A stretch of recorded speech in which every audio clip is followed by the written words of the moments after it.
അങ്ങനെ ഓണപ്പൂരമായിട്ട് ഞാനിപ്പോൾ അടുത്ത ഗസ്റ്റിന് വേണ്ടിയിട്ട് വന്നിരിക്കുന്നത് എവിടെയാണെന്നറിയോ? നമ്മുടെ ക്രൗൺ പ്ലാസയിലാണ്. പക്ഷേ എന്നോട് പറഞ്ഞിട്ടില്ല, യൂഷ്വലുള്ള പോലെ തന്നെ എന്നോട് പറഞ്ഞിട്ടില്ല ഞാൻ ആരെയാണ് കാണാൻ പോകണമെന്ന്. ഇവിടെ ആരെയാണോ, ഇവിടെ കുറേ സിനിമാക്കാർ പ്രൊമോഷനും ഷൂട്ടും കാര്യങ്ങളൊക്കെ ആയിട്ട് എപ്പോഴും വരുന്നതല്ലേ. അപ്പോൾ വന്നോ? ഹലോ ചേച്ചിയായിരുന്നോ? അയ്യോ ചേച്ചി, ഹായ്.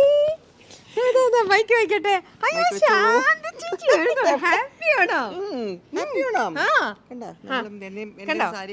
ഏകദേശമൊക്കെ നമ്മൾ സിമിലർ ആണ്.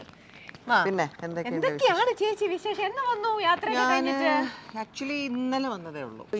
ഇന്ന് രാവിലെയാണ് സത്യത്തിൽ ഞങ്ങളുടെ ഒരു മൊത്തത്തിലുള്ള ഒരു യാത്രയും എന്താ പറയാ പാർട്ടി പോലെ ആയിരുന്നു എനിക്ക് സത്യം പറഞ്ഞാൽ ഈ ഒരു മാസം ട്രാവലിംഗ് പോയി, ബാംഗ്ലൂരിൽ പോയി, ഒമാൻ പോയി, പിന്നെ വന്നിട്ട് മൂന്നാറിൽ പോയി, ഇന്നലെ രാത്രി ഒരു തട്ടുകട പോയി, അങ്ങനെ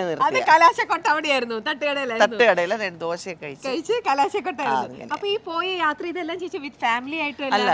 ഇത് ഇപ്പൊ ആക്ച്വലി US പോയത് ഒരു കൺവെൻഷൻ അറ്റൻഡ് ചെയ്യാനായിരുന്നു. പക്ഷെ പിന്നെ പിള്ളേർ അവിടെ ഉള്ളതുകൊണ്ട് I went a little early. അപ്പോൾ 2 ആഴ്ച അവിടെ ഉണ്ടായിരുന്നു. Then I came back to Bangalore.